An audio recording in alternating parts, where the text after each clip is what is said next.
Assalamualaikum warahmatullahi wabarakatuh. Halo semuanya, perkenalkan saya Nadia Aulia Khalisa. Saya Adrian Petra. Saya Kaila Aura. Saya Alena Noviani. Di sini, di video kali ini kami akan melakukan praktikum kimia membuat nutrija. Saksikan. Dadah.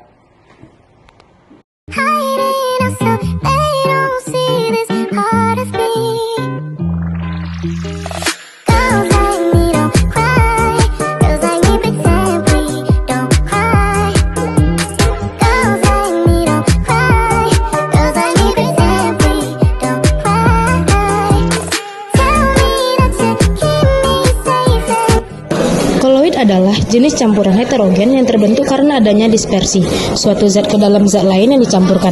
Nah, maka dari itu, dalam sistem koloid itu terdapat fase terdispersi dan medium pendispersi. Fase terdispersi adalah zat yang mengalami penyebaran secara merata dalam suatu zat lain, sedangkan medium pendispersi adalah zat yang menyebabkan terjadinya penyebaran secara merata. Pengertian fase di sini berbeda dengan wujud. Kenapa? Karena ada zat yang wujudnya sama tetapi fasenya berbeda. Contohnya santan. Kalau kita lihat lebih jelas, pada santan terdapat butiran minyak di dalam air. Butiran minyak tersebut mempunyai fase yang berbeda dengan air, walaupun keduanya berwujud cair. Contoh sistem koloid lainnya yang bisa kita temui di kehidupan sehari-hari antara lainnya ada mayones, keju, jelly, cat, kosmetik, dan obat-obatan. Bahkan, darah yang ada di dalam tubuh kita itu termasuk sistem koloid. Dari pengertian serta perbedaannya, dapat juga kita simpulkan ciri-ciri koloid yaitu sebagai berikut. Yang pertama, terlihat homogen bila dilihat mata, namun berbentuk heterogen bila diamati menggunakan mikroskop ultra. Yang kedua, terdapat fase terdispersi dan medium pendispersi. Yang ketiga, partikel berdimensi antara 1 hingga 100 nanometer. Yang keempat, bersifat stabil. Dan yang kelima, tidak dapat disaring kecuali menggunakan alat penyaringan ultra. Puding termasuk koloid karena memiliki sifat padatan dan cairan, sehingga tergolong cairan kental atau semi padat.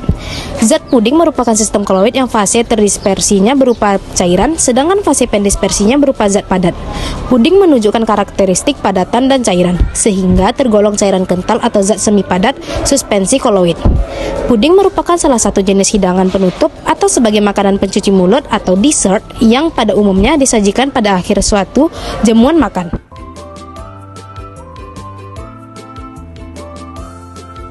Siapkan panci. Lalu masukkan puding ke dalam panci. Masukin air lalu aduk hingga rata.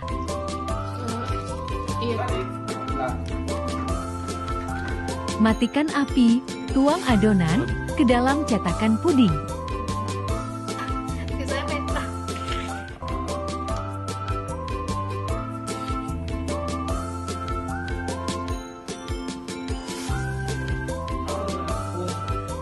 Campurkan susu cair dan gula pasir.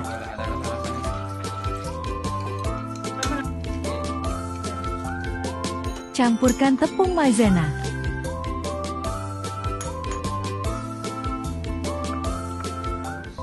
Satu butir kuning telur. Campurkan tepung maizena dan telur ke dalam panci. Aduk rata. Masak dengan api kecil sambil terus diaduk agar tidak menggumpal. Lalu tuang dalam wadah.